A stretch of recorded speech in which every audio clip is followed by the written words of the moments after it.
ये आज़ाद उम्मीदवार, इसमें देखें जो इशू ये है कि पार्टी है, पार्टी तहलील नहीं हुई थी, पार्टी है, उसको एक सजा मिल गई है। वो सजा ये मिली है कि उसको उसका वोटर जो है वो कंफ्यूज है, वो मुंतशर है, उसको पता नहीं किधर वोट डालना है, और बहुत सारे वोट उसके फर्ज करो 20% उसका वोट वो गलत खानों में लग गया। पार्टी है, उसका सिंबल ले लिया गया, एक सजा हो गई, अब उसको दूसरी सजा तो नहीं दी जा सकती। एक जुर्म की एक ही सजा होती, तो दूसरी सजा आप कह रहे हैं कि अब नहीं? आप उसको दूसरी सजा यानी उसको ये जो है कि वो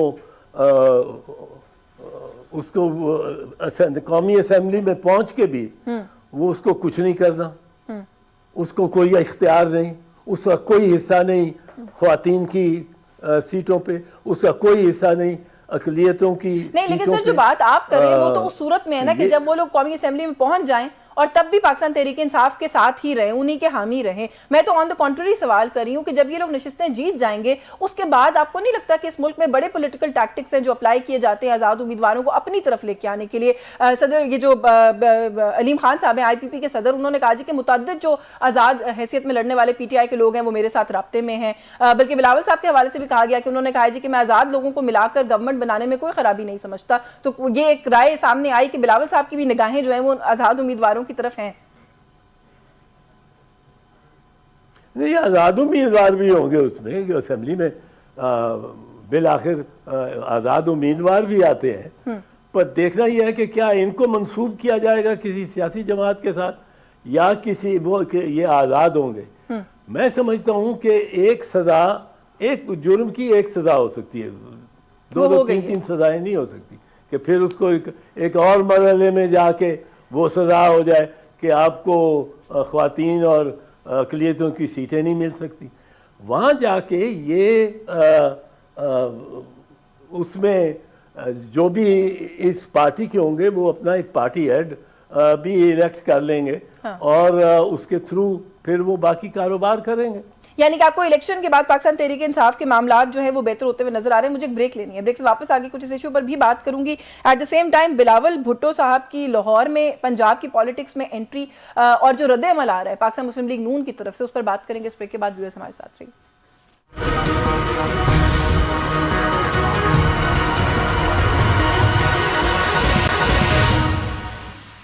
जी वेलकम बैक नाज़रीन। ब्रेक पे जाने से पहले जैसे मैंने कहा था एतजाज़ एहसन साहब मौजूद हैं, उनसे थोड़ा सा बात करेंगे। बिलावल भुट्टो साहब का जो एक फोकस दिखाई दे रहा है सर इस वक्त पंजाब पर, उसको आप कैसे देख रहे हैं? क्योंकि ये अब जाहिर है तरह तरह की, आपको पता है कि इस मुल्क के अंदर वो तज्जिए और तबसरे जो है उनका आगाज़ हो जाता है। बिलावल साहब का पंजाब में आना, बहुत से लोग एक तो ये कह रहे हैं कि कोई एश्योरेंस है, बिलावल साहब को बड़े कॉन्फिडेंट दिखाई दे रहे हैं वो पंजाब के अंदर, और ऐसा लगता है कि वो समझते हैं कि जीत उन्हीं की होगी। नून लीग के रद्द अमल के ऊपर भी मैं आपसे बात करती हूँ, लेकिन पहले थोड़ा सा इस पर कॉमेंट कर दें।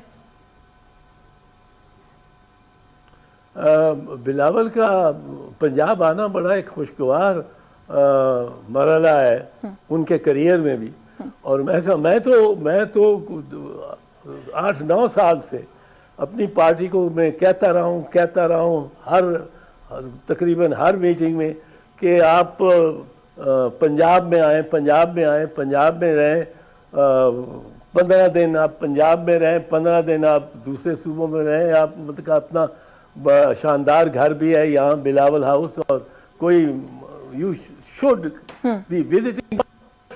और मैं यहाँ हमें ये रहा है एक किस्म का शिकवा के ये पंजाब को बिल्कुल पीपल्स पार्टी ने इग्नोर किया है, और जिस तरह पंजाब ने जिस वार्म्थ के साथ, जिस खुशदिली के साथ बिलावल को रिसीव किया है, उसको ये अभी इसमें मैंने तो एक जलसे में उनके साथ बैठ के देखा है, वो उसमें ज्याले में 440 वोल्ट चल रहा है, अगर 1100 वोल्ट नहीं, वो री एनर्जाइज हुआ है। हाँ। और इसके साथ ये भी है कि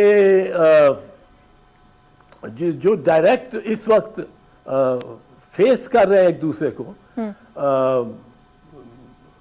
ये इस कौम की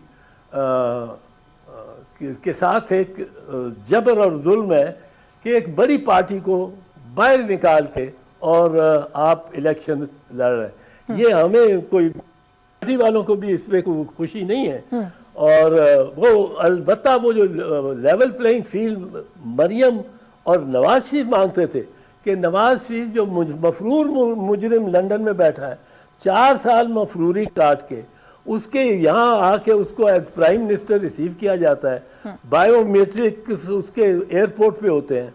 और बीबी जो है वो फरमाती है कि आप पहले फितने को अंदर करें, फिर फितने को जंजीरें बांधें, फिर फितने को सजा दें, फिर फितने को किसी दूर दराज जेल में भेज दें, फिर लेवल प्लेइंग फील्ड होगी और फिर हम आएंगे। अब वो लेवल प्लेइंग फील्ड तो उन्होंने बनवाई है ऐसी, और हमने ये कभी नहीं मांगा किसी को जेल में डालो, किसी को ये जिद बुनियादी तौर पे नवाज शरीफ की थी, और यही लंदन की जो एग्रीमेंट है उसमें तय हुआ है। ठीक है। अच्छा, आप कह रहे हैं कि बिलावल का दोनों पार्टीज को, अच्छा आप कह रहे हैं कि लंदन एग्रीमेंट में तय हुआ, बिलावल का लाहौर आना आप कह रहे हैं अच्छा है, खुशाइंद है। बिलावल लाहौर में पंजाब में जहां पर भी बात करें बड़ा आड़े हाथों ले रहे हैं नवाज शरीफ साहब को, बड़ी सख्त स्टेटमेंट्स हैं उनकी। उन्होंने कहा जी कि नवाज शरीफ जब भी इक्तदार में आते हैं, ये माजी भी अगर आप उठाकर देख लें, वो इंतकाम की सियासत करते हैं, आगे भी वो ऐसा ही करेंगे। मैं अंडरस्टैंड सर ये करना चाह रही हूँ कि ये सिर्फ इंतखाबी नारे हैं, इंतखाबी स्टेटमेंट्स हैं, मीडिया ऑप्टिक्स हैं, लोगों के लिए ऑप्टिक्स हैं, वोटर्स के लिए, या वो actually he means what he is saying about him.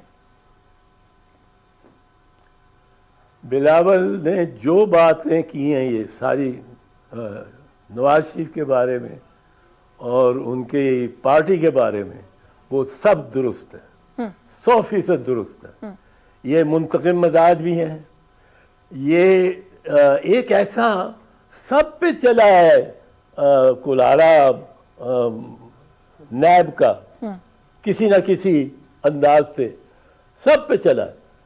अगर एक खानदान है जिसने मनी ट्रेल नहीं दी, जिसने कुछ 3 के 4 मौकफ रखे हैं कि ये पैसा किधर से आया, अजीजिया मिल के जरिए आया, कतर के खानदान के डायरेक्टली, वो कतरी शहजादे का तो खत है ना कि हमने पैसा दिया ये, और मियां नवाज शरीफ का जो बयान है नेशनल असेंबली में, वो दुबई में इन्वेस्टमेंट, फिर अजीजिया मिल और फिर लंदन।